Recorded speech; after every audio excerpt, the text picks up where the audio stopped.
Ukraine के खेर्सोन से बड़ी खबर है, जहां पर रूसी सेना ने यूक्रेन की फौज पर भीषण हमले शुरू कर दिए हैं। ऐसे हमले जिससे ज़ेलेंस्की की सेना का हौसला टूट जाए। पश्चिमी मीडिया का यह दावा है कि रूस के राष्ट्रपति भवन पर हुए ड्रोन हमले के बाद रूसी सेना ने खेर्सोन में आधी रात बमों की बारिश कर दी, जिसमें 21 लोगों की मौत हो गई, जबकि कई लोग बुरी तरह से घायल बताए जा रहे हैं। बताया यह गया है कि खेर्सोन के जिन हिस्सों पर ज़ेलेंस्की की सेना का कब्जा है, वहां पर पुतिन के जवान पूरी ताकत के साथ हमले कर रहे हैं। दावा तो यह भी किया जा रहा है कि रूसी सेना रिहायशी इलाकों को भी नहीं छोड़ रही है, क्योंकि अब पुतिन की सेना हर हाल में पूरे खेर्सोन को अपनी मुट्ठी में करना चाहती है। बताया गया कि इसलिए उसने अब खेर्सोन से ज़ेलेंस्की के जवानों को खदेड़ने की कसम खा ली है।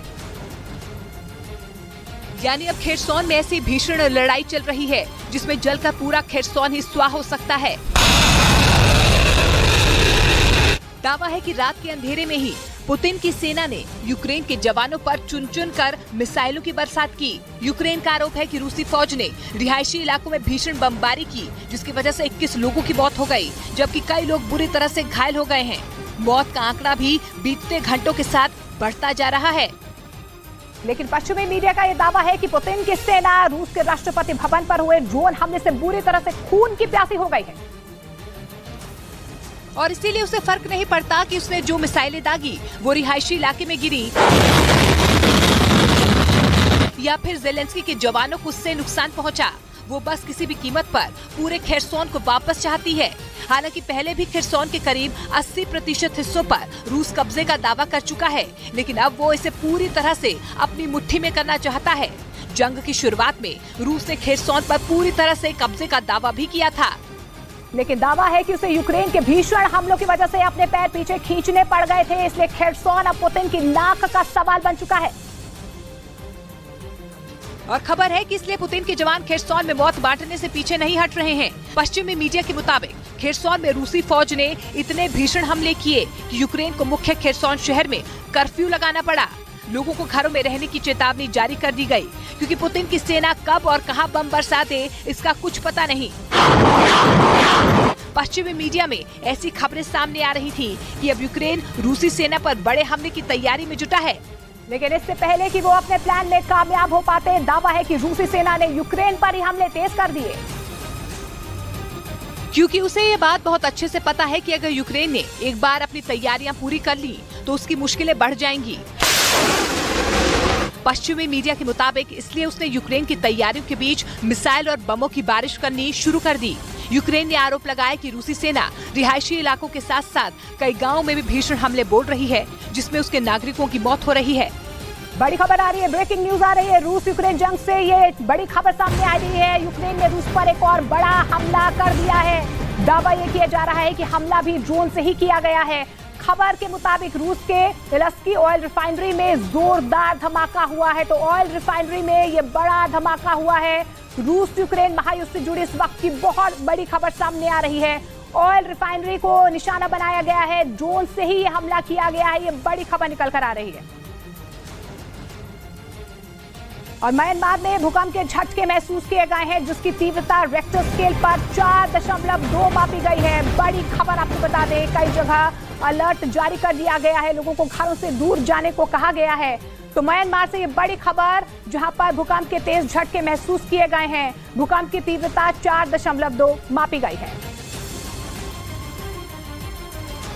उधर मॉस्को में मौजूद रूस के राष्ट्रपति भवन पर हुए हमले के दौरान उस पर 2 लोग चढ़ते हुए दिखाई दिए, जिसका एक वीडियो भी सामने आया, जिसमें राष्ट्रपति भवन की इमारत पर 2 लोग चढ़ते नजर आए। रूस के मीडिया का दावा है कि दोनों लोग 9 मई को होने वाली विक्ट्री डे परेड की तैयारियों में जुटे थे और दोनों सीढ़ियों की मदद से इमारत पर चढ़ रहे थे। तभी आसमान में यूक्रेन के 2 ड्रोन मंडराते दिखाई दिए, जिसके बाद तो वहां हड़कंप मच गया। फौरन रूस की सेना एक्शन में आई और इमारत के ऊपर उड़ते दोनों ड्रोन को तबाह कर दिया गया। माना जा रहा है कि सबसे पहले आसमान में उड़ रहे ड्रोन इन दोनों ने ही देखे थे। यही वो ड्रोन हैं जिन्हें एक के बाद एक सुरक्षा एजेंसियों ने आसमान में ढेर कर दिया। और ब्रेकिंग न्यूज आ रही है रूस यूक्रेन जंग से, जहां पर यूक्रेन के राष्ट्रपति ज़ेलेंस्की ने यूक्रेन के नेटो में शामिल होने पर बहुत बड़ा बयान दिया है। उन्होंने कहा है कि यूक्रेन नेटो का 33वां सदस्य देश बन सकता है।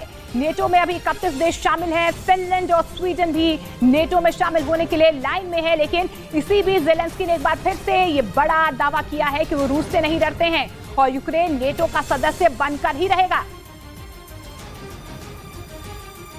जबकि रूस यूक्रेन जंग शुरू होने की सबसे बड़ी वजह नेटो ही था, क्योंकि यूक्रेन नेटो में शामिल होने की लगातार कोशिश कर रहा था। और यही बात पुतिन को चुभ रही थी। पुतिन ने कई बार यूक्रेन को नेटो देशों से दूरी बनाने की चेतावनी भी दी थी, लेकिन जब यूक्रेन ने उनकी धमकियों को हल्के में ले लिया तो रूसी सेना ने यूक्रेन को सबक सिखाने के लिए जंग ही शुरू कर दी, जो अब तक खत्म नहीं हुई। पुतिन को यही लग रहा था कि यूक्रेन एक छोटा सा देश है और वो इसे एक हफ्ते से भी कम वक्त में अपनी मुट्ठी में कर लेंगे, लेकिन हुआ इसका ठीक उल्टा। जंग की शुरुआत में ऐसा लग रहा था कि यूक्रेन पुतिन की भारी भरकम सेना के आगे कहीं नहीं टिकेगा। और शुरुआत में यूक्रेन की सेना रूसी फौज के भीषण हमलों से कमजोर भी हुई। तब पुतिन को यही लग रहा था कि कुछ दिनों में ही वो जंग जीतकर दुनिया के सामने अपना लोहा मनवा लेंगे। लेकिन पुतिन के सपनों पर पश्चिमी देशों ने पानी फेर दिया। जंग में जैसे ही यूक्रेन कमजोर हुआ, पश्चिमी देश उसके साथ खड़े हो गए। ब्रिटेन, अमेरिका और पोलैंड के अलावा कई दूसरे देशों ने जेलेंस्की को हथियारों की जमकर मदद की और वो मदद आज भी यूक्रेन को मिल रही है, जिसके दम पर जेलेंस्की के जवान पुतिन की सेना के सामने टिके हुए हैं। हालांकि पुतिन कई बार पश्चिमी देशों को अंजाम भुगतने की धमकी दे चुके हैं, लेकिन इसके बावजूद कोई भी देश रूस से डरा नहीं है। बल्कि यूक्रेन को दी जाने वाली मदद और ज्यादा बढ़ा दी गई है। यही वजह है कि पुतिन के सब्र का बांध अब टूट रहा है। लेकिन इसी बीच जब यूक्रेन के राष्ट्रपति ने एक बार फिर नेटो में शामिल होने की बात कह डाली, तो ये आग में घी डालने के जैसा हुआ, क्योंकि पुतिन को अब तक इस जंग में ज्यादा कुछ हाथ नहीं लगा है। उसकी सेना यूक्रेन के कुछ हिस्सों पर ही कब्जा करने में कामयाब हो पाई है। ऐसे में अगर यूक्रेन नेटो में शामिल हो जाता है तो रूस की मुश्किलें पहले से और ज्यादा बढ़ जाएंगी, क्योंकि तब लड़ाई यूक्रेन बनाम रूस नहीं बल्कि नेटो के खिलाफ होगी। और अगर ऐसा हुआ तो दुनिया वो भीषण तबाही देखेगी जो आज से पहले कभी नहीं हुई, क्योंकि नेटो के सदस्य देश अगर रूस पर एक साथ मिलकर हमला करेंगे तो रूस का नामो निशान मिट सकता है। इसलिए पुतिन कभी नहीं चाहेंगे कि यूक्रेन नेटो का सदस्य बने, क्योंकि पश्चिमी मीडिया के मुताबिक नेटो के सदस्य देशों ने बिना सामने आए ही यूक्रेन को हथियारों की ऐसी मदद भेजी है जो रूसी सेना के लिए काल साबित हो रही है। दावा है कि 1550 से ज्यादा बख्तरबंद गाड़ियां, 230 टैंक के साथ कई घातक हथियार नेटो देशों की तरफ से यूक्रेन को भेजे गए हैं और इन्हीं हथियारों के दम पर यूक्रेन की सेना अभी भी रूसी सेना को मुंहतोड़ जवाब दे रही है। और बड़ी खबर आ रही है, अमेरिका ने कीव में हमले के बीच अलर्ट जारी किया है। जानकारी मिल पा रही है कि अमेरिका ने अपने नागरिकों से अलर्ट पर रहने को बोला है। लोगों से सुरक्षित जगह पर रहने की अपील अमेरिका की तरफ से की गई है। अमेरिका में बैठकों का दौर लगातार जारी। इस बीच आपको बता दें, कीव में जो हमले हुए उसके बाद यूएस ने अपने नागरिकों को अलर्ट पर रहने की बड़ी अपील की है। सुरक्षित जगह पर रहने की अपील अमेरिका की तरफ से की गई है।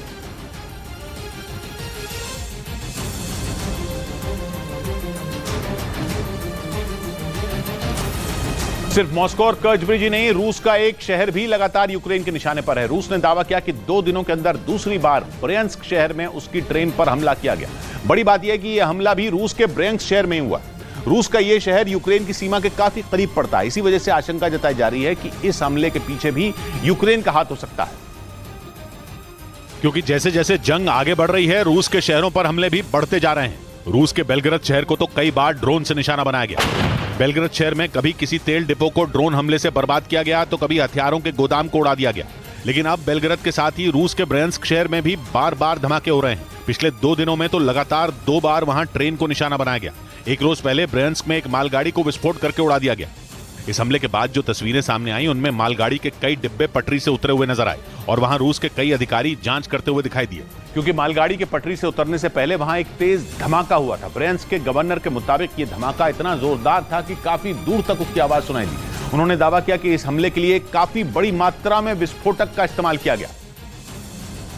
हालांकि इस बात की जानकारी नहीं दी गई कि यह विस्फोटक मालगाड़ी के गुजरने के रास्ते में रखा गया या फिर यह ड्रोन से किया गया कोई हमला था। लेकिन जिस तरह से ब्रयांस्क शहर को निशाना बनाया गया, उससे तो यही लगता है कि यह ड्रोन से किया गया अटैक हो सकता है, क्योंकि अगर इस हमले के पीछे यूक्रेन है तो वो अपनी सीमा में बैठे बैठे आसानी से ब्रयांस्क में हमले को अंजाम दे सकता है, क्योंकि रूस का यह शहर यूक्रेन के उत्तर पश्चिम में सीमा के काफी करीब पड़ता है। यूक्रेन के चर्निव शहर से तो इसकी दूरी महज 350 किलोमीटर है।